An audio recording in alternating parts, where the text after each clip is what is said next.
Então, agora a gente vai dar uma pequena pausa aí nas nossas leituras do Evangelho, porque a gente vai avançar um pouquinho agora em conceitos muito importantes de catequese mesmo. Usando como base o livro A Fé Explicada, a gente vai avançar em alguns conceitos sobre o porquê eu estou aqui, né? Qual é o meu objetivo na Terra, quem é Deus. Então, vamos iniciar aí a nossa catequese, que vai durar um pouquinho essa semana aí, e aí depois a gente retoma as leituras da Bíblia. É o homem um mero acidente biológico? É o gênero humano uma simples etapa num processo evolutivo cego e sem sentido? É esta vida humana nada mais que uma cintilação entre a longa escuridão que precede a concepção e a escuridão eterna que virá após a morte? Sou eu apenas um grão de poeira insignificante no universo, lançado à existência pelo poder criador de um Deus indiferente, como uma casca inútil que se joga fora sem pensar? Tem a vida alguma finalidade, algum plano, algum propósito? Enfim, de onde é que eu venho e por que eu estou aqui? Estas são as questões que qualquer pessoa normal levanta quando atinge idade suficiente para pensar com certa sensatez.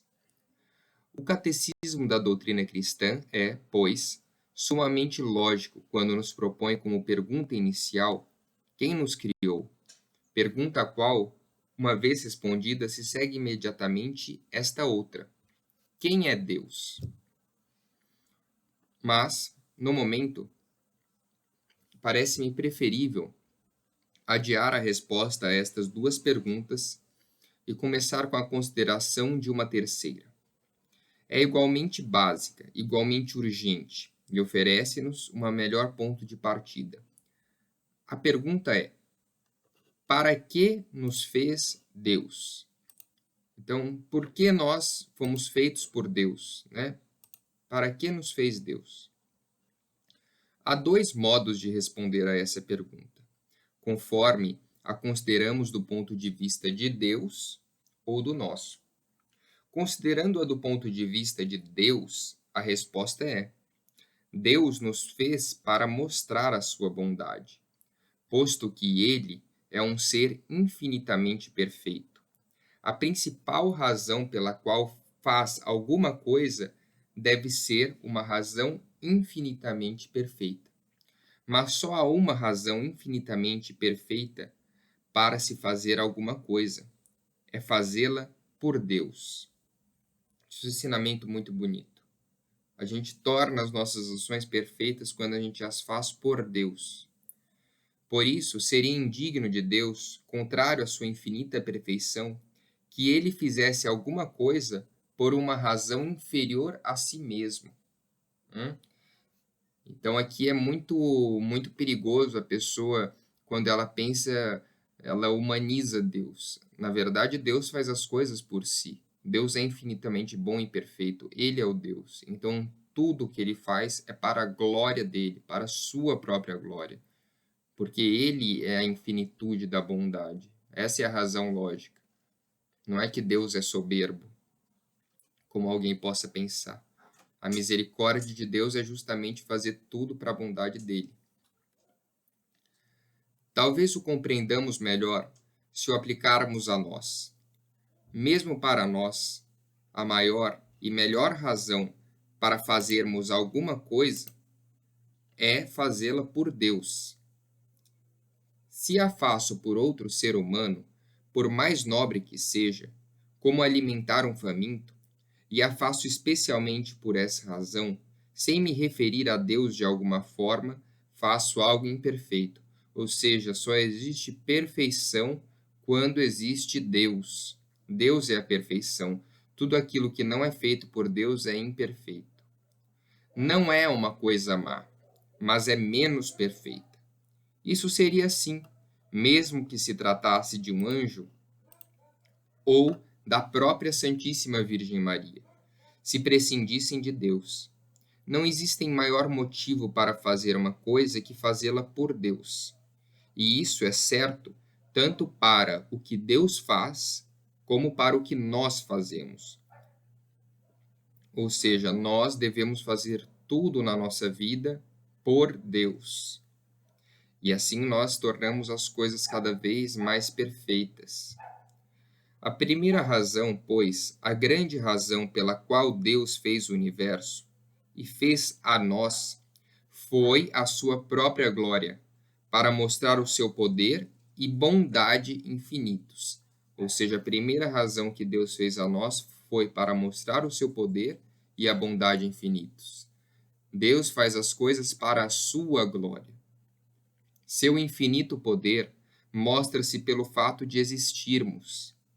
Sua infinita bondade, pelo fato de Ele nos querer fazer participar do seu amor e felicidade. Olha como Deus é bom. Deus nos fez e permite que a gente participe do amor e da felicidade dele. E se nos parece que Deus é egoísta por fazer as coisas para sua própria honra e glória, é porque não podemos deixar de pensar nele em termos humanos. Isso é um pensamento errôneo. Deus é Deus.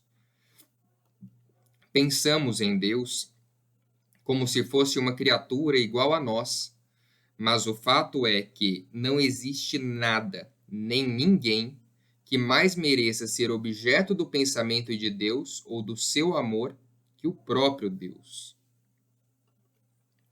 No entanto, quando dizemos que Deus fez o universo e nos fez a nós para a sua maior glória, não queremos dizer evidentemente que Deus necessitasse dela de algum modo.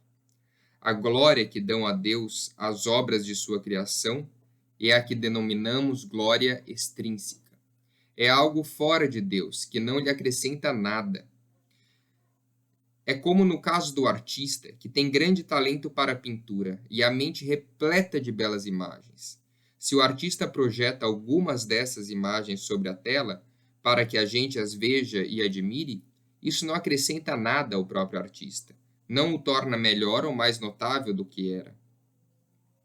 Entende? Deus não necessita de mais glória, é que Deus é tão bondoso que ele é como esse artista, que ele quer compartilhar com a gente a maravilha do seu pensamento, a maravilha da sua magnitude, ele quer compartilhar. Deus é o artista. Imagina se o artista ele só ficasse com a pintura maravilhosa na sua cabeça e não passasse ela para a tela, ou não passasse ela para uma escultura para que os outros pudessem prestigiar. É isso que faz Deus. Deus, ele estaria satisfeito só no pensamento da sua criação, mas ele quis fazê-la e quis que a gente participasse dela. Assim, Deus nos fez primordialmente para a sua honra e glória. Daí que a primeira resposta à pergunta para que nos fez Deus seja para mostrar a sua bondade. Porém, a principal maneira de Deus demonstrar a sua bondade baseia-se no fato de nos haver criado com uma alma espiritual e imortal, capaz de participar da sua própria felicidade. Olha como Deus mostrou a sua bondade ao gênero humano. Ele criou o ser humano com uma alma espiritual e uma alma imortal. Tendo o ser humano alma espiritual e, portanto, imortal, ele participa da felicidade de Deus. Mesmo nos assuntos humanos, sentimos que a bondade de uma pessoa se manifesta pela generosidade com que compartilha a sua pessoa e as suas posses com os outros. Até nos assuntos humanos, a gente vê quando uma pessoa é generosa, quando ela quer compartilhar o seu tempo, o seu conhecimento, as suas posses, os seus bens, ajudar os outros. Da mesma maneira, a bondade divina se manifesta, sobretudo, pelo fato de nos fazer participar da sua própria felicidade, de nos fazer participar de si mesmo. Deus é a felicidade.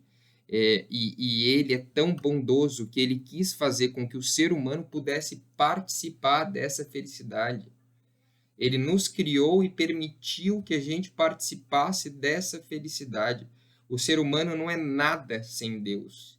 O ser humano nem existiria sem Deus, e pela misericórdia de Deus, Deus quer que nós participemos da felicidade dele. Por essa razão, ao respondermos do nosso ponto de vista à pergunta, para que nos fez Deus, dizemos que ele nos fez para participarmos da sua eterna felicidade no céu. As duas respostas são como que as duas faces da mesma moeda, o anverso e o reverso. A bondade de Deus nos fez participar da sua felicidade, e a nossa participação na sua felicidade mostra a bondade de Deus. Bem, o que é essa felicidade de que vimos falando e para a qual Deus nos fez? Como resposta, comecemos com um exemplo, o do soldado americano que servia numa base estrangeira. Certo dia, ao ler o jornal da sua terra enviado pela mãe, viu a fotografia de uma moça. O soldado não a conhece, nunca ouviu falar nela. Porém, ao fitá-la, diz: "Ó, agrada-me esta moça. Gostaria de casar-me com ela." Olha a analogia, né? O endereço da moça estava no pé da foto e o soldado decide escrever-lhe, sem muita esperança de receber resposta. E, no entanto, a resposta chega. Começa uma correspondência regular, trocam fotografias e contam mutuamente todas as suas coisas. O soldado apaixona-se cada dia mais dessa moça que nunca viu. Finalmente, o soldado é licenciado e volta para casa. Durante 2 anos, cortejou-a à distância. Seu amor por ela fê-lo melhor soldado e melhor homem. Seu amor por ela fê-lo melhor soldado e melhor homem. Procurou ser o tipo de pessoa que ela queria que fosse. Fez as coisas que ela desejaria que fizesse. E evitou as que desagradariam e chegasse a conhecê-las. Já é um anseio ardente por ela, o que palpita em seu coração, e está voltando para casa. Podemos imaginar a felicidade que embeberá cada fibra de seu ser ao descer do trem e tomar, enfim, a moça em seus braços? Oh, exclamará ao abraçá-la se este momento pudesse eternizar-se. Sua felicidade é a felicidade do amor alcançado, do amor que se encontra em completa posse da pessoa amada. Chamamos a isso a fruição do amor. O jovem recordará sempre este instante, instante em que seu anseio foi premiado com o primeiro encontro real, como um dos momentos mais felizes da sua vida na Terra. É também o melhor exemplo que podemos dar sobre a natureza da nossa felicidade no céu. É um exemplo penosamente imperfeito, extremamente inadequado, mas o melhor que pudemos encontrar.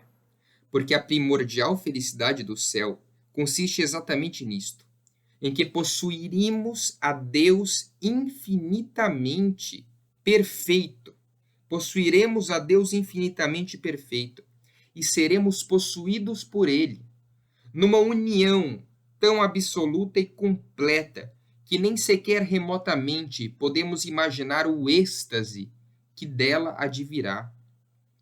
Não será um ser humano que possuiremos, por admirável que seja, será o próprio Deus, a quem nos uniremos de um modo pessoal e consciente.